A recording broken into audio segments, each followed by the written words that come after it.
मशरिक़ वस्ता इस वक्त एक इंतहाई पेचीदा और कसीरुल जहती जियोपॉलिटिकल क्राइसिस की लपेट में है, एक ऐसा बहरान जिसका डोमिनो इफ़ेक्ट रातों रात आलमी मुआइशत और ताकत के तवाज़ुन को हिला कर रख चुका है।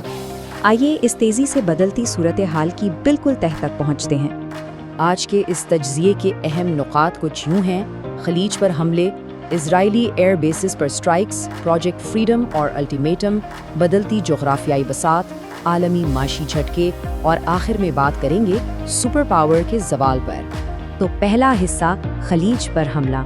टाइमलाइन पर नज़र डालें तो चंद घंटे कबल आबनाए हुर्मज़ में कशीदगी उस वक्त उरूज पर पहुंच गई जब जनूबी कोरियाई और यूरोपीय टैंकर्स को निशाना बनाया गया।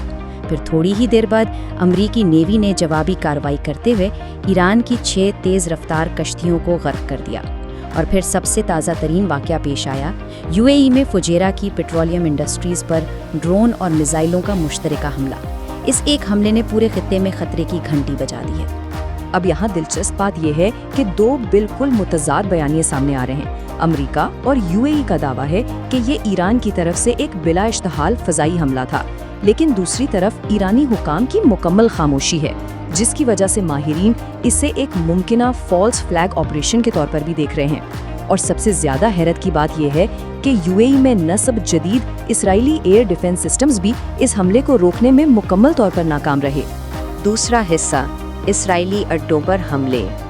ये कोई आम हमला नहीं था, बल्कि एक इंतहाई मुनज़्ज़म इंटेलिजेंस ऑपरेशन था। रात 2 बजे नेवेटीम और रामोन एयर बेसिस पर शिफ्ट की तब्दीली का वक्त बिल्कुल दुरुस्त नोट किया गया। ठीक 2:17 पर एक निपातुला हमला किया गया और सिर्फ 30 मिनट के अंदर 3 रनवेज और मुताद्दिद तैयारे मुकम्मल तौर पर तबाह कर दिए गए। $4 बिलियन। ज़रा इस नंबर पर गौर करें।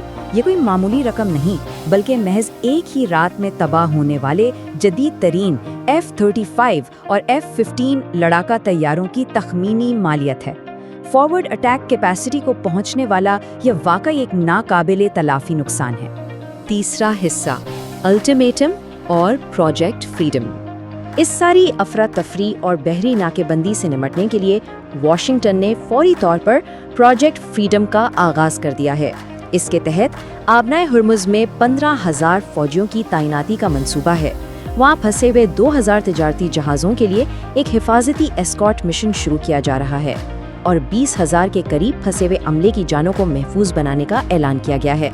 और इसी दौरान अमेरिकी ब्रॉडकास्ट से डोनाल्ड ट्रंप का एक इंतहाई सख्त 24 घंटे का अल्टीमेटम गूंज उठा है कि हम ईरान को नक्शे से मिटा देंगे। ज़राए के मुताबिक ये वो सख्तगीर सियासी बयानिया है जो सफारतकारी के बजाय खित्ते में जंग की आग को मज़ीद भड़का रहा है। चौथा हिस्सा, बदलती जोग्राफियाई बिसात। अब ज़रा पर्दे के पीछे देखते हैं कि मुमालिक कैसे अपनी सफ़बंदियाँ कर रहे हैं। एक जानिब कशीदगी का रुझान है, जहाँ यूएई और इजराइल खड़े हैं। यूएई इजरायली एयर डिफेंस की मेज़बानी कर रहा है और तनाज़े को जारी रखने के हक में है, जबकि दूसरी जानिब ओमान, कतर और पाकिस्तान हैं, जो सिफारती तसल्सी पर जोर देते हुए जंगबंदी की मुसलसल कोशिशों में मसरूफ़ हैं। इस सारे बहरान में पाकिस्तान का किरदार इंतहाई स्ट्रेटेजिक नौयत का है। एक तरफ मुल्की तेल के ज़खायर को महफूज बनाने के लिए सिक्योरिटी सख्त की जा रही है और दूसरी तरफ इस बहरी नाकाबंदी के ऐन वस्त में ईरान को अशाए ज़रूरिया की फराहमी के लिए 6 अहम ज़मीनी रास्ते भी फराहम किए गए हैं। पांचवा हिस्सा, माशी झटका। $115।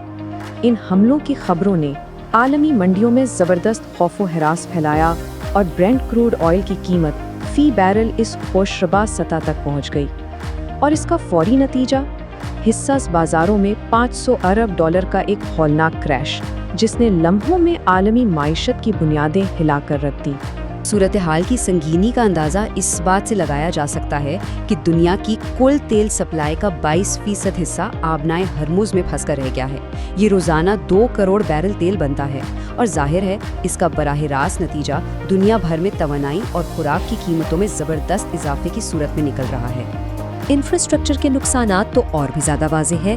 यूएई में इस वक्त मुकम्मल मीडिया ब्लैकआउट और एक इमरजेंसी SOS सूरत हाल नाफिज है।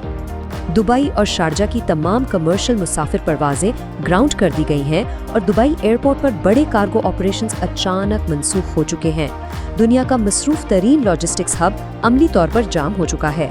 ان فوری معاشی اور عسکری جھٹکوں کے بعد ایک بہت بڑا سوال سر اٹھا رہا ہے، کیا یہ خطے میں امریکی تسلط کے خاتمے کا آغاز ہے؟